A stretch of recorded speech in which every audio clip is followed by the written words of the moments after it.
안녕하세요. 결혼한 지 14년 만에 이혼을 결심한 50대 여성이에요. 결혼 생활 횟수에 비해 제가 나이가 많죠. 어디서부터 어떻게 이야기해야 하나 싶은데, 원래 결혼 생각이 없었는데 뒤늦게 남편이란 사람을 만나 팔자에도 없는 결혼을 했거든요. 그리고 이후로 사실 돌이켜보면 그동안에도 별의별 일이 있었지만 아이를 핑계로 먹고 사는 걸 핑계로 어영부영 넘어갔던 게 사실이에요. 뒤늦게 한 결혼이었던 만큼 남들 눈에 잘 사는 걸로 보였으면 싶어서 어떻게든 이혼만큼은 피하고 싶기도 했고요. 그런데 얼마 전 그 일을 겪고 나니 제 인생이 안타깝고 더는 이렇게 못 살겠다 싶네요. 남편하고는 먼 친척의 소개로 만났습니다. 남편은 당시 공장 생산직으로 근무하고 있었고 저는 중소기업에 다니는 회사원이었어요. 남편이 나저나 솔직히 별 볼 일은 없었지만 저는 남편의 근면성실하고 책임감 있는 성격이 마음에 들었고 남편은 남편대로 수더분하면서도 알뜰살뜰한 제가 좋았다대요. 어느 다른 연인들과 마찬가지로 작은 다툼이 있기도 했고 서로 헤어지니 많이 한 적도 있지만 그래도 결국 연애 2년 만에 남편이 먼저 결혼하자 했고 저도 남편 정도면 결혼 상대로 나쁘지 않다는 생각에 그러자 했습니다. 결혼 당시 양가에서 특별히 받은 건 없어요. 아버님은 일찍이 돌아가셨고 이후로 어머님과 남편 그리고 시동생과 신우까지 그렇게 내 식구가 의지하며 살았다고 들었거든요. 그리고 저희 집 사정도 별반 다르지 않았습니다. 비록 부모님은 두 분 다 건강하셨지만 제가 시집 간다고 한몫 챙겨주실 만큼의 재산은 갖고 계시지 않았으니까요. 그나마 다행히 두 분 앞으로 집 한 채 있고 자식들한테 손 벌리지 않을 정도는 되셨으니 그것만으로도 감사한 마음이었죠. 아무튼 시댁에서 아무것도 해주지 않는 마당에 저라고 딱히 친정에 손을 벌리고 싶은 생각은 없었어요. 남편도 그건 자기 체면이 안 선다며 내키지 않아 했고요. 그래서 저희들이 모아둔 돈에 대출 좀 받아서 그렇게 빠듯하게 결혼 생활을 시작했네요. 그런데 결혼한 지 1년 만에 아주 난처한 상황이 되었습니다. 알고 보니 시동생이 빚을 얻어서 그 돈을 죄다 어떤 여자한테 가져다 바쳤다는 거예요. 더 어이가 없는 건 정작 그 여자를 만나본 적도 없었다는데 뭐에 홀려서는 그런 짓을 한 건지. 경찰에 신고도 했고 수소문도 해봤지만 결국 돈은 1원 한 푼 되찾지 못하게 생겼더라고요. 아무튼 상황이 그렇다 보니 결국 어머님께서 집을 팔아 그 빚을 갚아주시겠다 하대요. 아직 앞길이 구만리 같은 아들이 돈 몇 푼에 쓰러지는 꼴을 어떻게 보냐면서. 그런데 솔직히 어머님 집이라고 해봤자 20평 남짓의 오래된 빌라였거든요. 그러니 돈이 얼마 되지도 않았죠. 게다가 문제는 집 팔아서 시동생 빚 갚아준다 하니까 남편의 여동생 그러니까 신우가 난리를 치대요. 왜 둘째 오빠만 챙겨주냐. 자기도 자기 몫을 달라면서요. 이때 솔직히 아무리 남편 동생들이라지만 참 보기 안 좋더라고요. 어떻게 하나같이 철이 없어도 저렇게 없을 수가 있나 싶은 게. 어쨌든 결국 어머님 집값이 절반이 시동생과 신우 몫으로 사라졌습니다. 하지만 이때까지도 저는 그렇게 기분이 상한다거나 그런 건 없었어요. 어머님 재산이니 어머님이 누구에게 주시든 어떻게 쓰시든 제가 상관할 바가 아니라고 생각했으니까요. 다만 한 가지 마음에 걸리는 일이 있었는데 저렇게 다 퍼주시고 나면 어머님은 어디서 어떻게 생활을 하시려고 하나 하는 거였죠. 실제로 집을 팔고 나서 갈 곳이 마땅찮아 이모님네 며칠 계시다 저희 집에 와 계셨거든요. 그런데 남편 말로는 발품 팔고 하면 왜 집을 못 구하겠냐며 걱정 말라고 큰 소리를 치대요. 하지만 결국 제 걱정이 현실이 되고 말았죠. 어머님이 저희 집에 와 계신 지 어느덧 한 달쯤 되던 때 남편이 저더러 할 말이 있다고 하더니 일단은 미안하게 됐다면서 자기가 아무리 알아봐도 어머님이 혼자 지내실 만한 곳을 찾기가 어렵답니다. 솔직히 아무리 서울이 아니라고 해도 4천만 원 남짓으로 집을 구한다는 게 쉽지 않을 거란 걸 전 진작에 알고 있었거든요. 그래서 남편의 말에 크게 놀라진 않았어요. 오히려 그럼 그렇지 싶었달까요. 하지만 문제는 뒤에 이어지는 남편의 말이었습니다. 남편이 어머님도 이제 우리 집에서 생활하시는데 익숙해지신 듯하니 당분간 이렇게 살면 어떻겠냐 했거든요. 솔직히 남편이 이렇게 물어오면 어쩌나 생각을 못했던 건 아니에요. 하지만 그런 생각이 들 때마다 애써 현실 부정을 하곤 했었는데 진짜 남편 입에서 그 얘기가 딱 나와버리니까 한마디로 눈앞이 깜깜하대요. 하지만 결국 어쩔 도리가 없었습니다.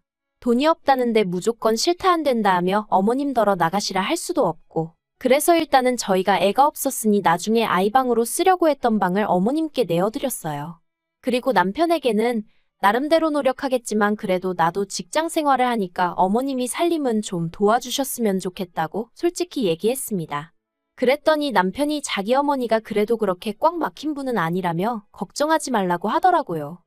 그리고 실제로 처음 한두 달은 제가 출근하고 나면 어머님이 집안일을 좀 해주시더라고요. 다만 어머님이 연세도 있으시고 저랑 생활 방식도 다르다 보니 어쩔 수 없이 부딪히는 부분이 생기기 시작했어요. 특히 청소 같은 경우 저는 하루에 한 번은 꼭 진공청소기를 하는 편이었던 반에 어머님은 눈에 띄는 큰 것들만 치우셨는데 그나마도 쓰레기통에 버리시거나 하는 게 아니라 그냥 당신 눈에만 안 띄게 소파 밑에 밀어 넣으신다던가 대충 한쪽으로 밀어두시기 일쑤셨죠. 심지어 한 번은 당신이 드신 과자 껍데기를 쬐다 당신 이불 밑에 넣어두신 적도 있었으니까요. 그래서 제가 이러시면 집에 벌레 생기고 안 좋다 한마디 하니까 두면 알아서 버릴 걸 기어이 한마디라도 하고 싶어서 그런다며 마치 제가 시비를 건다는 식으로 말씀하시더니 치사하고 더럽다고 그럴 거면 네가 다 알아서 해라 하시는데 정말 몰아달리 할 말이 없더라니까요. 그런데 또 빨래를 하실 때는 어찌나 깔끔을 떠시던지 걸핏하면 세탁물에 락스를 넣으시더라고요. 전 처음에 왜 제 옷들이 얼룩덜룩해지는지 이해를 못했는데 알고 보니 온갖 빨래를 죄다 같이 빠시면서 거기다 락스를 들이부으셨던 거죠. 더 황당한 건 정작 어머님 옷을 빨 때는 안 그러셨다는 거예요. 그리고 그런 일이 몇 번이고 반복되고 나서야 어머님이 살림하기 싫다는 걸 그런 식으로 시위하셨다는 걸 알겠더라니까요. 하지만 남편에게 이야기를 한들 남편은 오히려 제가 어머님을 모함한다는 식으로 오해를 할 뿐이었고 그러니 저도 더는 남편한테 하소연하고 싶지 않더라고요. 그래서 이후로는 그냥 제가 되는 대로 청소도 하고 빨래도 하고 그렇게 살림을 했어요. 힘들어 안 되겠다 싶은 날은 남편한테 하라고 시켰고요. 그러면 어머님은 그게 또 못마땅하셔서 집에 여자가 둘이나 있는데 왜 남자가 살림에 손을 대냐고 역성을 내셨지만 저도 저대로 제 방식대로 밀고 나갔네요. 그러니 어머님하고 제 사이는 날이 갈수록 불편하고 안 좋아질 수밖에 없었죠. 게다가 저를 힘들게 하는 건 그뿐만이 아니었습니다.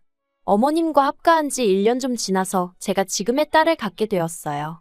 하지만 어머님께서는 여전히 살림을 도와주실 생각이 전혀 없어 보이시대요. 오히려 어머님은 당신은 예전에 임신한 상태에서 애 하나는 없고 애 하나는 손잡고 그런 와중에도 살림을 했네 돈을 벌었네 그런 말씀이나 하셨으니 한마디로 엄살 떨지 마라 유세 부리지 마라. 솔직히 그럴 생각도 없었지만 그런 어머님의 반응에 참으로 서운했고 그때 진 응어리는 10년이 지나도 풀어지지가 않네요. 아무튼 그래도 다행히 그때 제가 다니던 회사 사장님이 저를 워낙 좋게 봐주셨거든요. 그래서 마음 편히 애 낳고 오라고 해주셔서 덕분에 1년 반 후에 회사에 무사히 복귀할 수 있었어요. 그리고 제가 회사에 안 나가고 집에 있던 그 시간 동안 무슨 일이 있었는지는 구구절절 얘기하지 않겠습니다. 한마디로 지옥 그 자체였거든요. 그래도 제가 한 가지 어머님께 감사하게 생각하는 게 있다면 저희 딸이 어린이집 가기 전까진 그나마 어머님 덕을 봤다는 거예요. 물론 공짜는 아니었어요. 전 좀 어이없다고 생각하는데 솔직히 처음부터 어머님을 모시기로 하고 제가 결혼을 한 것도 아니고 어쩌다 보니 어쩔 수 없이 어머님을 모시게 된 상황에서 어머님한테 고생한다 수고한다 한마디 못 들어봤었거든요. 생활비는커녕 저 뭐라도 하라고 단돈 10,000원 주신 적도 없으시고요. 제가 돈 10,000원이 없어서 이런 말을 하는 게 아니라 솔직히 제 친구들은 시어머니가 이거 사주셨다 저거 사주셨다 별자랑을 다 하던데 저는 그쪽으론 참 복이 없었어요. 그리고 그런 와중에 제가 아이를 두고 출근을 해야 하는 상황이 되었을 땐 그래도 솔직히 이번만큼은 어머님이 도와주실 거라 생각했어요. 그리고 당연히 얼마라도 챙겨드릴 생각이었거든요. 그런데 어머님이 먼저 얼마를 줘야 애를 봐주겠다고 말씀을 하시더라고요. 사람 말이라는 게 아다르고 어다르다는데 기분이 영 별로대요. 게다가 어머님이 부르신 액수가 제가 생각한 액수보다 훨씬 높은 거예요. 그나마 이 부분은 남편이 어머님한테 사정사정해서 좀 깎았지만요. 그래도 어쨌든 덕분에 회사 계속 다니면서 돈 벌고 애도 잘 커졌고 그래서 감사하게 생각하고 있네요. 하지만 이런 감사한 마음과 별개로 지난 세월 동안 제가 생각해도 정말 고생을 많이 했어요. 어머님의 꼬장꼬장한 성격에 절하고 매번 내내내하고 절절매가며 산 건 아니지만 그래도 생전 남편이 제 편을 들어주지 않으니 어디 의지할 데가 없었죠. 게다가 시동생이랑 신우는 걸핏하면 어머님 뵈러 온답시고 저희 집을 드나들었는데 그러면 어쨌든 손님이라고 밥은 먹여 보내야 할 거 아니냐며 그렇게 어머님이 저한테 이거저거 하라고 시키시는 거예요. 그리고 진짜 짜증나는 건 밥솥에 멀쩡하게 밥이 있는데도 가탄밥을 대접하는 거라며 밥까지 새로 하게 하셨는데 나중에는 진짜 밥이고 뭐고 다 집어 던져버리고 싶더라니까요. 게다가 시동생들은 그렇게 거진 10년 가까이 우리 집에서 툭하면 밥 처먹고 가놓고 생활비는 돈 10만 원도 내놓지를 않대요. 제가 만약 시동생이건 신우건 그쪽 입장이었으면 내 엄마 모시고 사는 형수가 올케가 고맙고 안쓰러워서라도 그렇게 입 싹 닦진 못했을 것 같은데 말이죠. 그러다 제가 올 초 크게 아팠어요. 병원에서는 면역력이 떨어져서 그런 것 같다는데 제가 느끼기에 이건 다 스트레스 때문이다 싶대요. 그리고 저도 이제 나이가 들어서 그랬는지 그때만큼은 손가락 하나 까딱도 하기 싫더라고요. 하지만 금요일 저녁 퇴근하고 온 저를 보자마자 어머님이 냉장고에 찍어 먹을 게 하나 없다며 저더러 찌개를 끓여라 어째라 하시는데 진짜 그냥 너무 힘들어서 눈물이 나더라고요. 그래서 어머님께 제가 식사 시켜드릴 테니 애하고 그거 드시라 하곤 설렁탕 시켜드리고 전방에 들어가서 잤어요. 정말 기절하듯 잠에 들었죠. 그런데 약 때문인지 원래 제가 주말에도 아침 6시 반에는 눈을 뜨거든요. 그리고 그때부터 가족들 아침 식사도 준비하고 그래요. 그런데 그날따라 제가 9시에 눈을 떴습니다. 아니, 사람이 살다 보면 늦잠 좀 잘 수 있는 거 아니겠어요? 게다가 제가 아팠잖아요. 그러면 어머님 입장에선 한 번도 그런 적 없던 며느리가 잠에서 깨질 못하고 있으니 걱정을 해주시는 게 정상 아닌가 싶은데 제가 서둘러 방에서 나갔더니 거실에서 어머님이 정말 저를 무섭게 노려보고 계셨어요. 아마 제가 언제쯤 일어나나 안방문만 째려보고 계셨던 모양이래요. 아무튼 제가 어머님께 식사는 하셨냐니까 대답은 안 하시고 그 옆에 앉아있던 제 딸한테 사람이 이래서 배워야 되는 거랍니다. 배운 게 없으니 어른 공경할 줄도 모르고 지 도리도 못한다면서요. 그러면서 너는 그렇게 살지 마라 하시는데 그게 할머니가 손녀한테 할 소린가요? 다행히 딸은 어머님이 왜 그런 소리를 하시는지 이해가 안 된다는 눈치였지만 저는 정말 속에서 열불이 났어요. 그래서 그나마 차려드리려던 아침도 때려치고 다시 방에 들어갔네요. 그랬더니 안방문에다 대고 어머님이 늙으면 죽어야지 하시는데 그 소리 하루 이틀 듣는 것도 아니었기에 별 생각도 안 들대요. 그런데 그날 늦은 오후 남편이 집에 오니 어머님이 무슨 어린애 마냥 저희 남편을 붙들고 또 하소연을 하시더군요. 제가 당신을 일부러 굶겼다면서 제가 바로 옆에 있는데 미친 X, 개 X 해가시면서 말이죠. 원래도 생각 없이 말을 막 하시는 분인 건 알고 있었지만 그래도 이 정도인 줄은 몰랐기에 황당 그 자체였어요. 그리고 저를 더 열받게 한 건 어머님 얘기를 듣고 있는 남편의 태도였습니다. 남편이 어머니 많이 섭섭하셨구나, 속상하셨구나 하며 맞장구만 치고 있지. 한 번을 저한테 욕하지 말란 소리를 안 하더라니까요. 그래서 결국 보다 못한 제가 어머님한테 아무리 화가 나셔도 저한테 그런 쌍욕은 하지 마시라고 했어요. 그랬더니 남편이 제 손목을 휙 잡아 끌어 안방으로 데리고 가선 한다는 소리가 노인네가 무슨 소린들 못하겠냐는 겁니다. 나라님한테도 저렇게 욕하시고 돌아가신 아버님한테도 저렇게 하시는 분이라면서 저더러 그러려니 하라나요? 어이가 없어서 나라님한테 건 돌아가신 아버님한테 건 그건 내 알 바 아니고 어쨌든 나는 이대로는 못 넘어간다고 했습니다. 내가 이날이 때까지 어머님한테 인정받자고 그 비위 맞추고 산 건 아니지만 처음 아침밥 한 번 안 차려드렸다고 그런 쌍욕을 먹어야 한다곤 생각 안 한다고 이거 사과 못 받으면 더는 같이 못 산다 했죠. 그러자 남편이 저더러 미쳤냐입니다. 어디 대들 상대가 없어서 어머님을 상대로 그러냐면서 세상 천지에 시어머니한테 사과받겠다고 드는 며느리는 저밖에 없을 거라나요?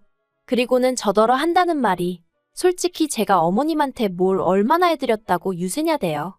어차피 어머님이 안 계셨어도 우리 가족 삼시세끼는 먹고 살았어야 하는데 거기다 숟가락 젓가락 하나 더 올린 거 아니냐고. 그래놓곤 이제 와서 얼마나 어머님을 위해드린 척 하지 말라는데 정말 기가 막히더라고요. 그래서 남편더러 네가 그렇게 생각하는지 몰랐다. 소름 끼친다 하곤 이혼하자 했어요. 그러니까 남편이 저더러 헛소리 좀 하지 말랍니다.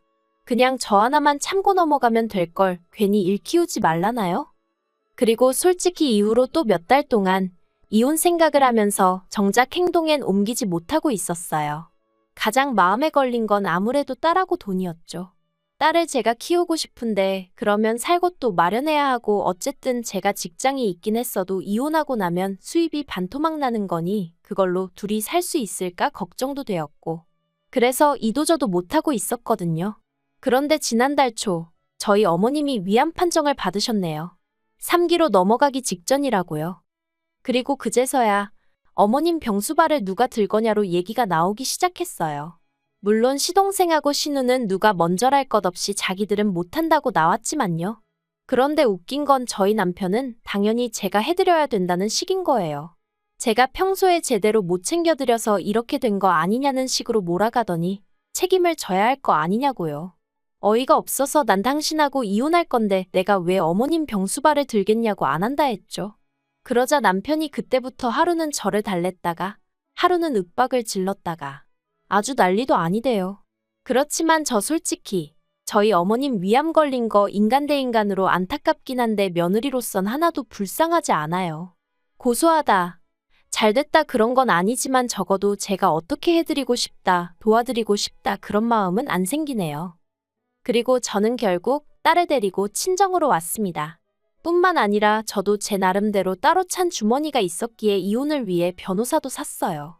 이제 미뤄왔던 숙제를 해야 할 시간이란 마음으로 하나씩 준비해서 해결해 나가려고요. 어머님 병간 오고 나발이고 그건 남편 사정이고 저는 이제라도 제 인생을 되찾아야겠습니다. 딸은 어디까지 알고 이해하는 건진 몰라도 저더러 자긴 제 편이라대요. 솔직히 딸한테는 그냥 미안한 마음뿐이에요. 아무튼 이제라도 네 엄마, 네가 한번 챙겨가며 살아봐.